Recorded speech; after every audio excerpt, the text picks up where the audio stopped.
Welcome to the podcast, It's Not You, It's PCOS. Hi, I'm Laura. And I'm Nick.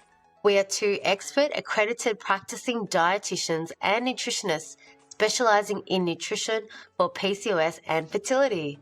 Together we have over 25 years of experience, and we want to reassure you that if you have ever tried to make diet and lifestyle changes and failed, it's not you, it's PCOS.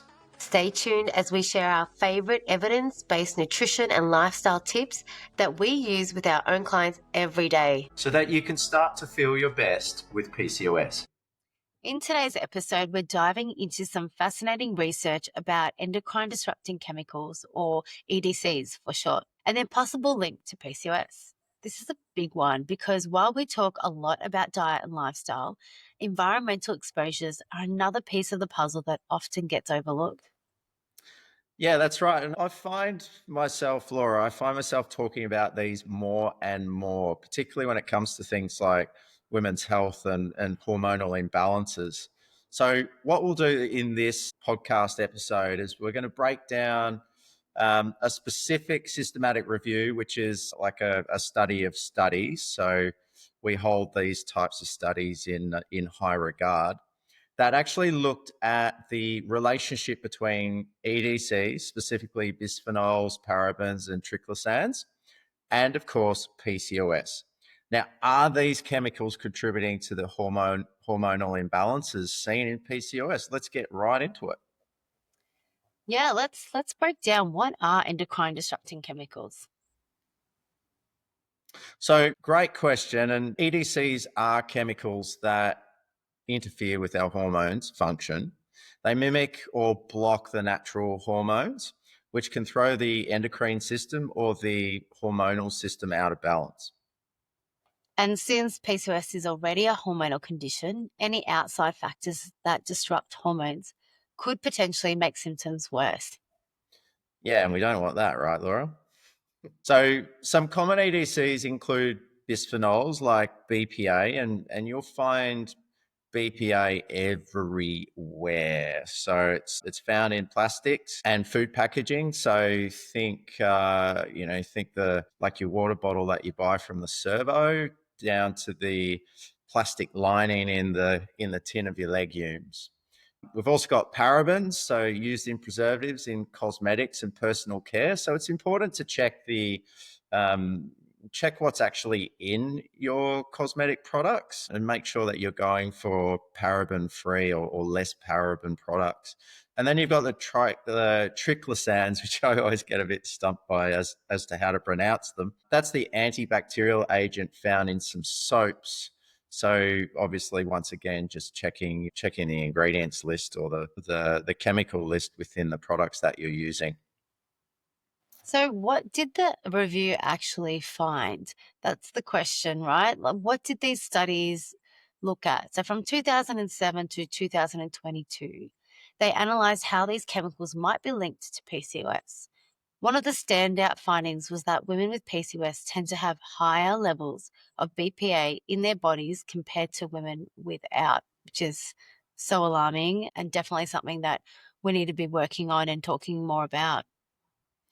Yeah, and that's really interesting because BPA has been shown to interfere with insulin function, and as we know, obviously we talk about insulin resistance all the time, and it's a major player in PCOS. Yeah, and the research found a strong connection between the higher BPA levels and increased insulin resistance, elevated testosterone, those androgens, and polycystic ovarian morphology, which are all the classic PCOS symptoms. So it's definitely exacerbating PCOS symptoms, which, I'm sure many women would like to reduce those symptoms. And if there's a natural way, why not? Yeah, I don't know about you, Laura, but this all seemed a bit woo-woo in terms of my recommendations. Like I wouldn't normally even talk about this stuff, in years gone by. And now it's something that I'm bringing up with most of my patients, no matter whether they've got PCOS or living with PCOS or not. It could be just because someone might be seeing me for high cholesterol or fertility, or it might even be on a Saturday night at the dinner table, right? Talking to my friends about it.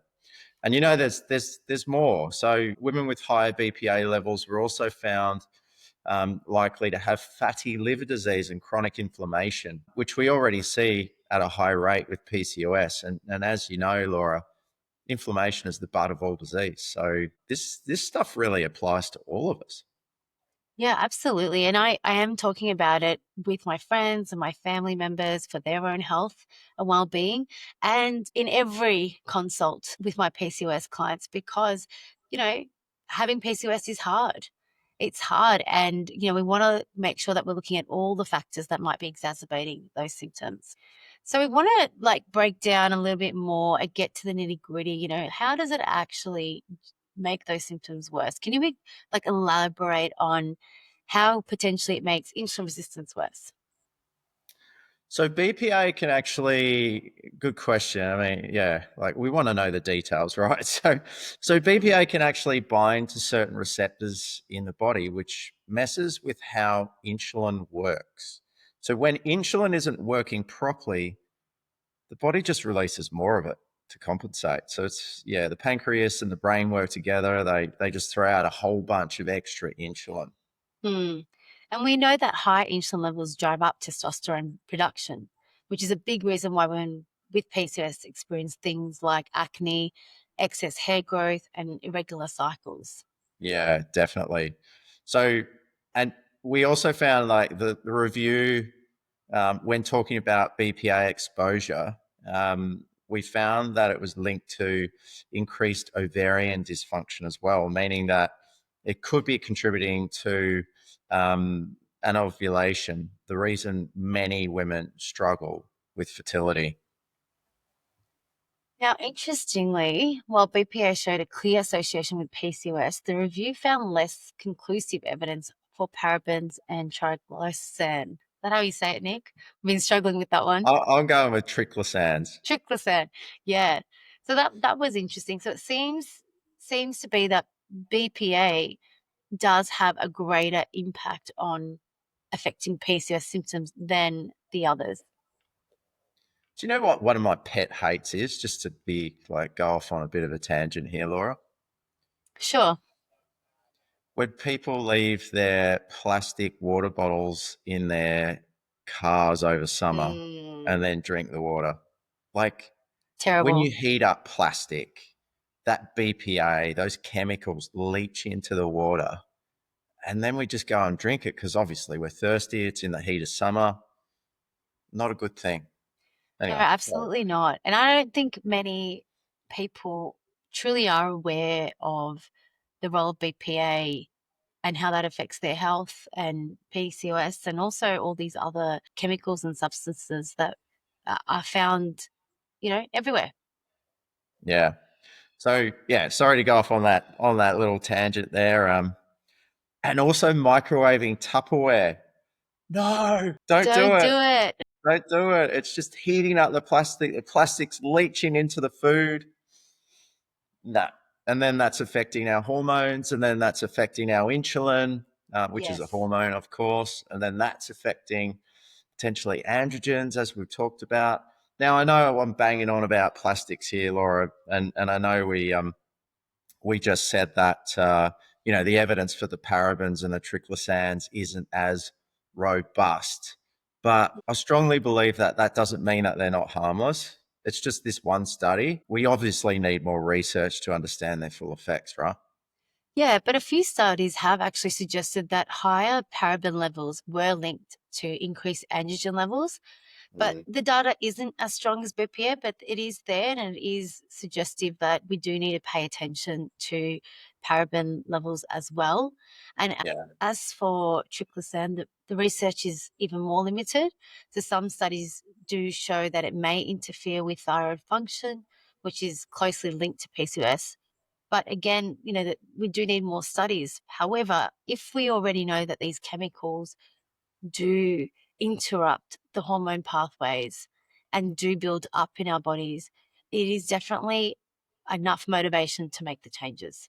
So the goal isn't to eliminate, uh, all these endocrine disrupting chemicals because we just cannot do that. But what we can do is reduce our exposure So let's give you some tips. Let's give you some things that you can walk away with from today's episode and feel like you can make a reduction to your exposure to these chemicals. Nick, I can't wait to share mine, but lead the way. Have you got some practical changes that someone can make for BPA? Because you mentioned some already, so can you lead the way on that one? Yeah, sure. So, without going down a massive rabbit hole and doing a huge audit of your kitchen, it's pretty easy just to switch to glass and stainless steel for food storage and drink bottles. Obviously, avoiding microwaving food in plastic containers, which we've already talked about. Already mentioned that heat makes BPA leach out into your food. So, try and avoid the heating of plastics. You can also check your personal care products. So look out for those paraben free and triclosan free labels. Eat fresh whole foods, with processed and packaged foods. They often have more contact with plastics. And Laura, I do believe that I saw a nice little post about from you about this very topic. Was it tomatoes that you were talking Yes, about? yes.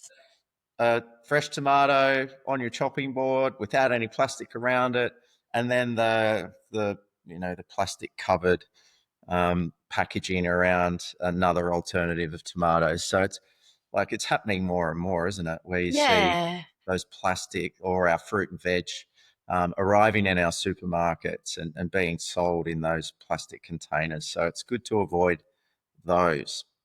Um, Also good to wash your hands after handling receipts. Would you believe that the thermal paper receipts that we get from Bunnings or Kmart or wherever are absolutely smack bang coated in BPA. So it's a really good idea to wash your hands after you've handled those receipts. Yes, there's some great tips. I'm just going to add on to some of the things that you said because I did do a post recently and it did get a lot of traction. And I think it's because people generally are alarmed that plastics that plastic film that you get when you get those pre-packed, fruit, like a six pack in a an easy to carry package is actually still covered in a plastic film. And if you want to make small changes without breaking the bank, these are things you can start with. So just purchase your fruit and veg, just picking them yourself. I know it can be convenient to have them in these little plastic carry packs or have that film on them because you're just grabbing, six or so. But yeah, make the change, switch over, invest into some great glassware, storage containers, and these things you can do over time. I always tell my clients break up with endocrine disrupting chemicals slowly, like you do if you were breaking up with somebody. Just think about it, take it easy. I'm trying to save some marriages here. I know a lot of women, after I did that post, have been sending me all the things that they have been purchasing online. So, I'm just going to put it out there, take it slow, focus on one thing at a time and do that well, then move on to the next thing that you want to work on. And It's a good way of putting it. yeah, there are definitely no need to throw out everything in the house just yet. I don't want to overwhelm anybody. I just want you to know that, making those small changes do go a long way, and you can start with the free stuff like, how you shop in the supermarket. I was just thinking about your analogy of breaking up with somebody. Um, I don't know. I don't know if I've ever gone the slow and steady way. Although when someone breaks up with me, when someone's broken up with me, sometimes it's come out of the blue. Um, But I think before you break up with someone, right, there's a bit of thought process, I hope. I hope there's some thinking that goes into that. So that's what I was trying to suggest, that okay. you want to make sure that you are not making changes that are stressful, expensive, and not really going to be sustainable for you. You want to be able to take on, if you're doing glassware, then be have the time to reorganize your pantry and really have some thought process in how you're going to do it. Hmm. Yeah, cool. So I think the biggest takeaway is that BPA exposure is significantly higher in women with PCOS. This is from the study, that BPA exposure is significantly higher in women with PCOS and is linked to worse metabolic and hormonal outcomes. Now, while we can't say that it's the cause of PCOS, right, it definitely seems to make symptoms worse. Absolutely. And while the research on parabens and triclosan is still developing, it's smart to reduce exposure to all EDCs where possible, especially if you're managing PCOS. Yeah. And while diet and exercise are obviously crucial in managing PCOS, like a number one treatment for PCOS, environmental factors like these EDCs may be another piece of the puzzle that we actually need to consider. Absolutely. So I hope you found today's episode really insightful. And, if you're making the changes, make sure you let us know. We'd love to see what you're up to in helping yourself reduce your exposure to endocrine disrupting chemicals. So, thanks for tuning in, everybody. If you found this episode helpful, don't forget to subscribe, leave a review, preferably a 5-star, and share it with anyone who you think might benefit. We look forward to your questions and hearing from you. Until next time, take care and keep making those empowered choices for your health. Thanks, guys. Bye.